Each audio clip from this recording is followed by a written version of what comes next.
Hey friends, welcome to 1000 Words, Stories on the Way. My name is Matthew Clark.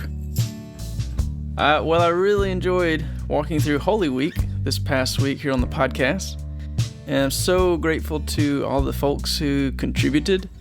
Brian Brown is the director of the Anselm Society out in Colorado Springs, and he read the prayers each day, and he read some poetry. Two of my favorite singer-songwriters, Taylor Linhart and Chris Slayton, who goes by Son of Laughter, contributed songs. Also, Taylor wrote a poem one day as well, which was really wonderful.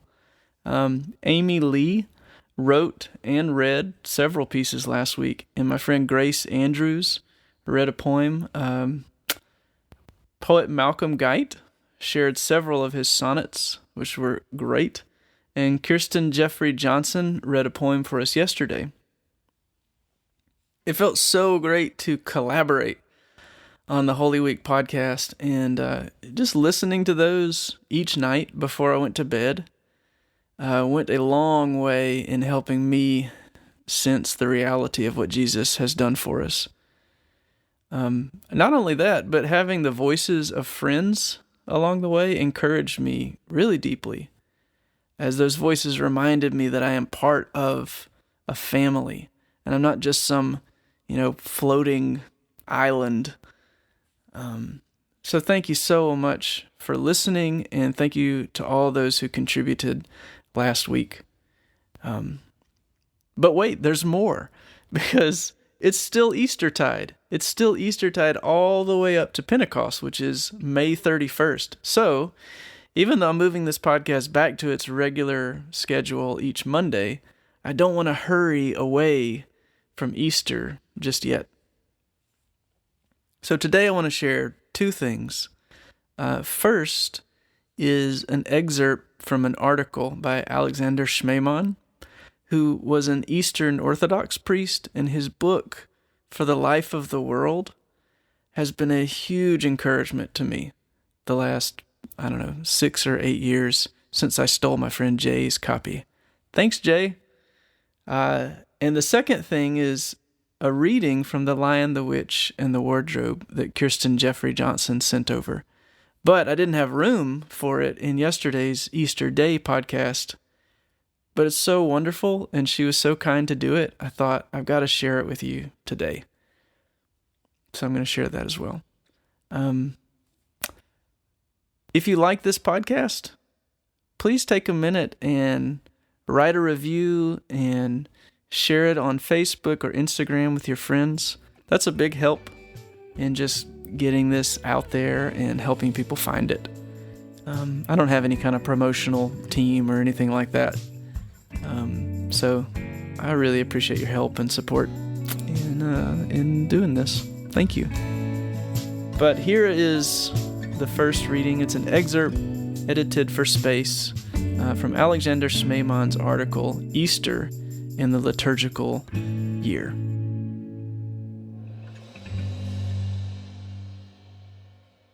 In the center of our liturgical life, in the very center of that time which we measure as year, we find the feast of Christ's resurrection. What is resurrection? Resurrection is the appearance in this world, which is completely dominated by time and therefore by death, of a life that will have no end. The one who rose again from the dead does not die anymore. In this world of ours, not somewhere else, not in a world that we do not know at all, but in our world, there appeared one morning someone who is beyond death, and yet in our time. This meaning of Christ's resurrection, this great joy, is the central theme of Christianity. The center, the day that gives meaning to all days, and therefore to all time, is that yearly commemoration of Christ's resurrection at Easter. This is always the end and the beginning. We are always living after Easter, and we are always going toward Easter. Easter is the earliest Christian feast. The whole tone and meaning of the liturgical life of the Church is contained in Easter, together with the subsequent 50-day period which culminates in the feast of the Pentecost, the coming down of the Holy Spirit upon the apostles. This unique Easter celebration is reflected every week in the Christian Sunday. Every Sunday, we have a little Easter. St. Paul says, if Christ is not risen, then your faith is in vain. There is nothing else to believe. This is the real center, and it is only in reference to Easter as the end of all natural time and the beginning of the new time in which we as Christians have to live that we understand the whole liturgical year. We are no longer people who are living in time as if it were a meaningless process, which makes us first old and then ends in our disappearance. We are given not only a new meaning in life, but even death itself has acquired a new significance. In the Troparion at Easter, we say, he trampled down death by death. We don't say that he trampled down death by resurrection, but by death. A Christian still faces death as a decomposition of the body, as an end. Yet, in Christ, in the Church, because of Easter, because of Pentecost, death is no longer just the end, but it is the beginning also. It is not something meaningless, which therefore gives a meaningless taste to all of life. Death means entering into the Easter of the Lord. Christianity is, first of all, the proclamation in this world of Christ's resurrection. We often use the term grace, but what is grace?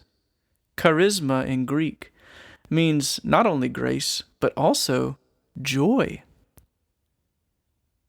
And I will give you the joy that no one will take away from you. If I stress this point so much, it is because I am sure that if we have a message to our own people, it is that message of Easter joy, which finds its climax on Easter night, when we stand at the door of the church and the priest has said, Christ is risen.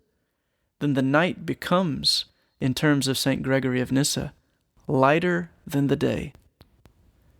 This is the secret strength, the real root of Christian experience. Only within the framework of this joy can we understand everything else.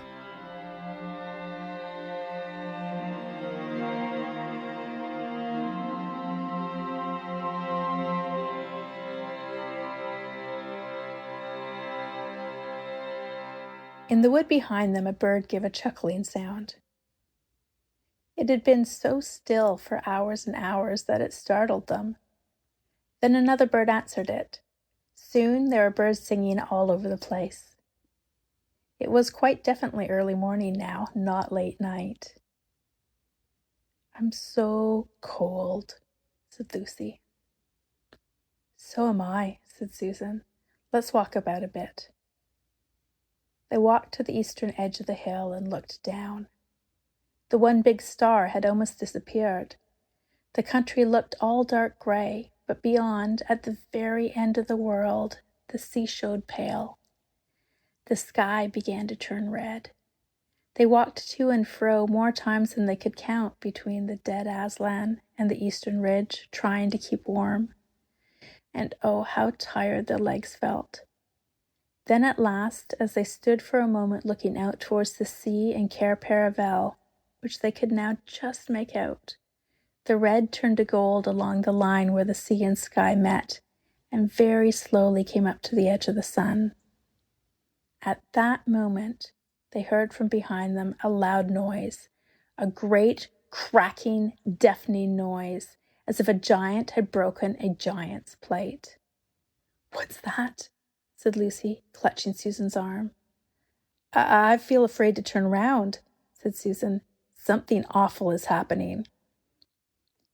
"They're doing something worse to him," said Lucy. "Come on!" And she turned, pulling Susan round with her. The rising of the sun had made everything look so different. All colors and shadows were changed, that for a moment they didn't see the important thing. And then they did. The stone table was broken into 2 pieces by a great crack that ran down it from end to end. And there was no Aslan. cried the girls, rushing back to the table. "It's too bad," sobbed Lucy. "They might have left the body alone." "Who's done it?" cried Susan. "What does it mean? Is it magic?" "Yes," said a great voice behind their backs. "It is more magic." They looked round. There, shining in the sunrise, larger than they had seen him before, shaking his mane, for it had apparently grown again, stood Aslan himself. "Aslan!" cried both the children, staring up at him, almost as much frightened as they were glad. Aren't you dead then, dear Aslan?" said Lucy. "Not now," said Aslan. "You're not asked Susan in a shaky voice. She couldn't bring herself to say the word ghost. Aslan stooped his golden head and licked her forehead. The warmth of his breath and a rich sort of smell that seemed to hang about his hair came all over her. "Do I look it?" he said. "You're real. You are real. Oh, Aslan!" cried Lucy, and both girls flung themselves upon him and covered him with kisses. "But what does this all mean?" asked Susan when they were somewhat calmer.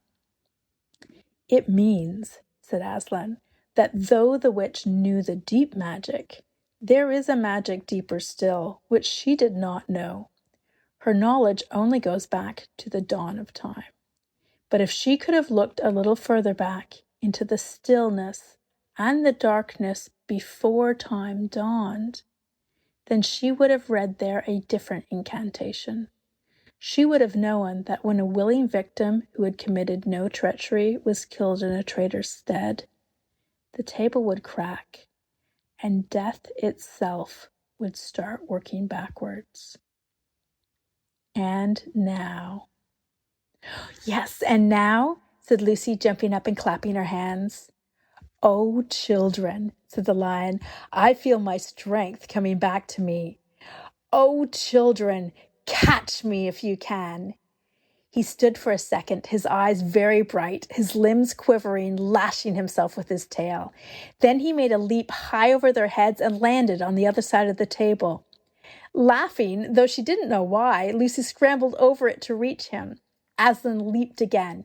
A mad chase began. Round and round the hilltop he led them, now hopelessly out of their reach, now letting them almost catch his tail, now diving between them, now tossing them in the air with his huge and beautifully velveted paws and catching them again, and now stopping unexpectedly so that all 3 of them rolled over and over together in a happy, laughing heap of fur and arms and legs. It was such a romp as no one has ever had except in Narnia. And whether it was more like playing with a thunderstorm or playing with a kitten, Lucy could never make up her mind. And the funny thing was that when all 3 finally lay together panting in the sun, the girls no longer felt in the least tired or hungry or thirsty. "And now," said Aslan presently, "to business. I feel I am going to roar.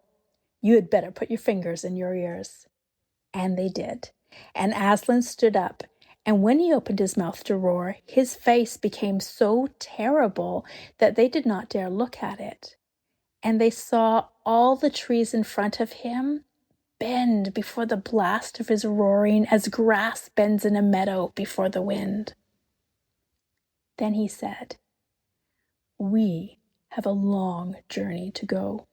You must ride on me." And he crouched down, and the children climbed onto his warm, golden back. And Susan sat first, holding on tightly to his mane, and Lucy sat behind, holding on tightly to Susan. And with a great heave, Aslan rose underneath them and shot off, faster than any horse could go, downhill and into the thick of the forest. That ride was perhaps the most wonderful thing that happened to them in Narnia.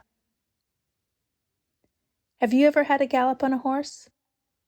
Think of that, and then take away the heavy noise of the hoofs and the jingle of the bit, and imagine instead the almost noiseless padding of great paws. Then imagine instead of the black or gray or chestnut back of the horse, the soft roughness of golden fur and the mane flying back in the wind. And then imagine you are going about twice as fast as the fastest racehorse. But this isn't a mount that needs to be guided and never grows tired. He rushes on, never missing his footing, never hesitating, threading his way with perfect skill between tree trunks, jumping over bush and briar and the smaller streams, wading the larger ones, swimming the largest of all.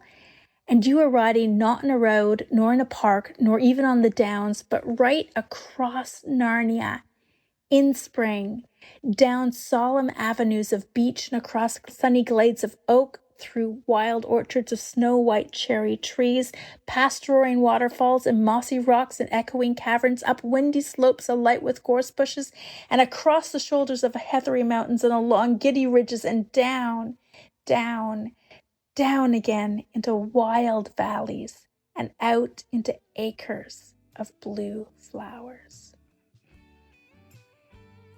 Well, I'm not gonna lie. I might have cried a little bit listening to that just now. Maybe I did. I love how Lewis manages to help us make contact with some of the joy of Easter that I think Schmemann was talking about earlier.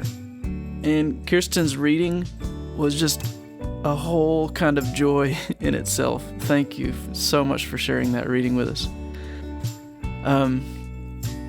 Beloved, this is a season of joy, but it's not a cheap, flimsy joy that doesn't last. This is a costly, dearly bought joy that is durable enough to outlast any and all griefs in this world of trouble. He has truly overcome the world and its tribulations.